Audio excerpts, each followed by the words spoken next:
मैं सिर्फ शरीर नहीं। पहले रिश्ते में धोखा खाने के बाद शुचिता के जीवन में रमन आया, लेकिन उसका सच और ज्यादा घिनौना था। 5 दिन पहले उसके आंसू बह रहे थे, बहते ही जा रहे थे, रुकने का नाम ही नहीं ले रहे थे। मन में आया चीख चीख कर रोए, आंसुओं से भीग कर नहीं, गले से चीख चीख कर चीत्कार करे। क्या शादी करना जरूरी है? एक बार धोखा मिला, क्या उतना काफी नहीं था कि माँ उस पर दोबारा शादी करने के लिए जोर डालने लगी? औरत बिना सहारे के जी नहीं सकती। क्यों नहीं जी सकती? बाद में पता चलेगा तुझे, जब संघर्ष करते करते थक जाएगी, प्यार के 2 मीठे बोल, सहानुभूति और संवेदना के शब्दों के लिए तरस जाएगी। ये सब कुछ मिला क्या मुझे माँ? लेकिन हर बार ऐसा हो ये भी तो जरूरी नहीं। शुचिता अपनी जिंदगी पर तरस खाती हुई माँ के साथ तर्क करती रही, माँ के शब्दों की असलियत जानने की कोशिश करती रही। घर के बाहर वो सीना तानकर, सिर उठाकर चलती है, लेकिन घर आते ही उसे क्या हो जाता है? घर के बाहर वो पुरुष सी कठोर बनी हर ठोकर पर और मजबूत होती जाती है, लेकिन घर आकर दरवाजा बंद करते ही वो मोम की तरह क्यों घुलने लगती है? क्या वो यही चाहती थी कि उसके प्यार का, उसके जीवन का फैसला ऐसा हो? नहीं, तलाक लेना तो दूर, तलाक के जिक्र से भी मन कांप सा उठता था। उसके पति पर चरित्रहीन होने का आरोप 100% सही था, इसी कारण से उसका तलाक लेने का फैसला दृढ़ था। निश्चित दिन उन्हीं कुछ नाते रिश्तेदारों के साथ शुचिता को लेकर उसके पापा कोर्ट गए, जिनके सामने वो विवाह के बंधन में बंधी थी। उन्हीं की गवाही से शादी का वो जन्मांतर का बंधन टूट गया। औपचारिक रूप से 1-2 सवाल पूछने के बाद जज ने तलाक का फैसला सुनाया तो शुचिता बेजान सी हो गई। एक पल को उसे लगा वो पल वहीं ठहर गया है। रोना धोना, आशाएं, उम्मीदें, सब कुछ समाप्त हो गया था इस एक फैसले से। शुचिता घर से बाहर नहीं निकलती थी। दुनिया वालों की 2-2 निगाहें उसे 4 बनकर खुद को घूरती जान पड़ती। उसने कंप्यूटर कोर्स की एडवांस क्लासेज ज्वाइन कर ली और एक प्राइवेट फर्म में नौकरी करने लगी। वक्त आगे सरकने लगा। एक दोपहर शुचिता को अपनी माँ के कमरे से उनकी एक सहेली की कुछ बातें कान में पड़ी। वो शुचिता के लिए कोई रिश्ता लेकर आई थी कि तभी उसकी माँ के शब्द सुनाई दिए कि अभी तो शुचिता पुराने गम से ही बाहर नहीं निकल पाई है, मैं कैसे उसके सामने ये प्रस्ताव रखूं? कुछ दिन और बीते। एक दिन शुचिता की ममेरी बहन भोपाल से आई और रमन के लिए उसने शुचिता का हाथ मांगा। बोली, रमन की जिद है कि यदि वो फिर से शादी करेगा तो सिर्फ शुचिता से, नहीं तो शादी का सवाल ही नहीं उठता। शुचिता की आंखों के सामने 6 साल पहले का दृश्य घूम गया, जब वह 10वीं की परीक्षा में जिले में प्रथम आई थी। लोग बधाई देते नहीं थकते थे। हर कोई शुचिता को आगे पढ़ाने की सलाह दे रहा था। अपने शहर में कोई लड़कियों का कॉलेज तो था नहीं, हॉस्टल में शहर की कोई लड़की आज तक गई नहीं थी। तभी एक शाम को एक बड़ी गाड़ी आकर रुकी। पापा के एक दोस्त, उनकी पत्नी, माँ और 2 भाई थे। औपचारिक आवभगत के बाद उन्होंने बताया कि वो खानदानी दोस्ती को रिश्तेदारी में बदलना चाहते हैं। उनका मंझला भाई तो काला सा था, वो शादी नहीं करना चाहता था। उन्होंने अपने सबसे छोटे और बहुत ही सुशील व पढ़ाई में तेज भाई रमन के लिए शुचिता का रिश्ता मांगा। रमन इंजीनियरिंग के लिए अमेरिका जाना चाहता था। दोनों हर लिहाज से एक दूसरे के योग्य थे। सबको रिश्ता पसंद था, लेकिन शुचिता की आगे पढ़ने की जिद ने सबको चुप करा दिया। बाद में सुना कि रमन ने शादी की और पत्नी को लेकर अमेरिका चला गया। इस बीच शुचिता के जीवन में बहुत कुछ घटा। उसने इकोनॉमिक्स में एमए प्रथम श्रेणी में पास किया, फिर शादी और अब तलाक भी। रमन का तो उसने कभी भूलकर भी ख्याल नहीं किया, लेकिन नियति का खेल ही निराला है।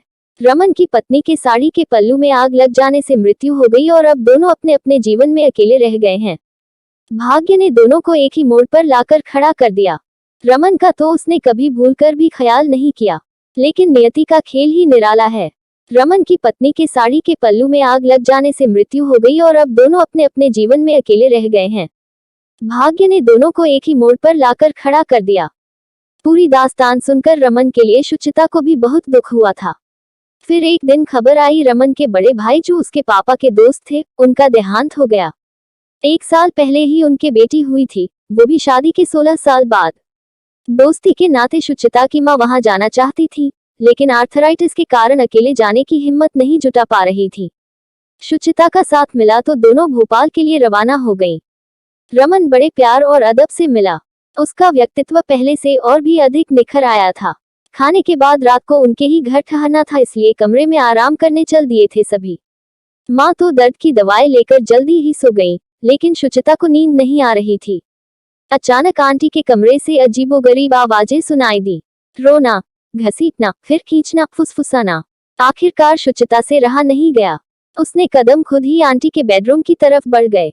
वहां उसने आंटी और रमन को जिस हाल में देखा, उसके पांव के नीचे से जमीन खिसक गई। दबे पांव वापस लौटकर वो सांस रोककर लेट गई, मानो अभी कोई आकर उसे दबोच लेगा कि उसने ये सब देखने की हिम्मत की कैसे। शुचिता ने पूरी रात करवटें बदल कर काट दी। देवर भाभी के रिश्ते का कितना घिनौना रूप था ये। बड़ी भाभी तो माँ समान होती है, उसने सोचा। अंकल जब तक थे कितना प्यार करते थे आंटी को। 2 साल से रमन उनके साथ रह रहा था।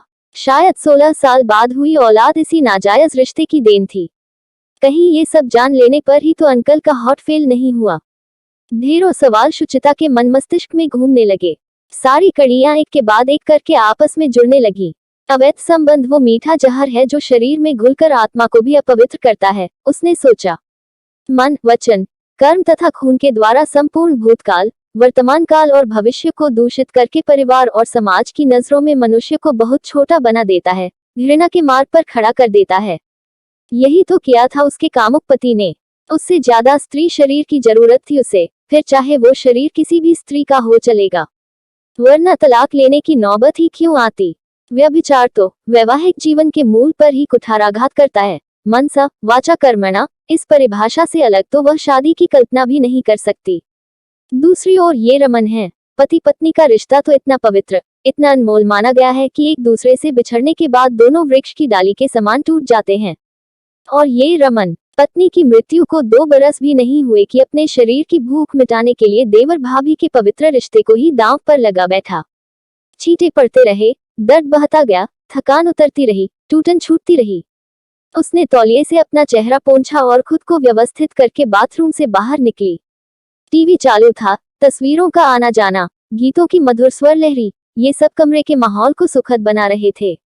हालांकि दुनिया तो यही चाहती है कब वो गिरे और सारी दुनिया तमाशा देखे।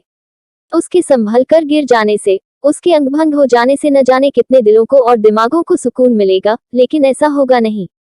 उसके पैर चलते चलते इतने अभ्यस्त हो गए हैं कि लड़खड़ा कर भी उसे गिरने नहीं देते। ठोकरें पड़ी हो तो उन्हें झेल लेते हैं।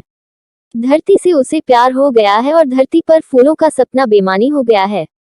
सुबह आंटी और रमन के उठने से पहले ही उसने अपना सामान पैक किया और टैक्सी बुक कर ली। आंटी ने उससे रमन के बारे में पूछा तो उसने दोनों के चेहरे को उपेक्षित करते हुए एकटूक जवाब दे दिया कि अब वो शादी नहीं करेगी, और मां का हाथ पकड़कर आगे बढ़ गई।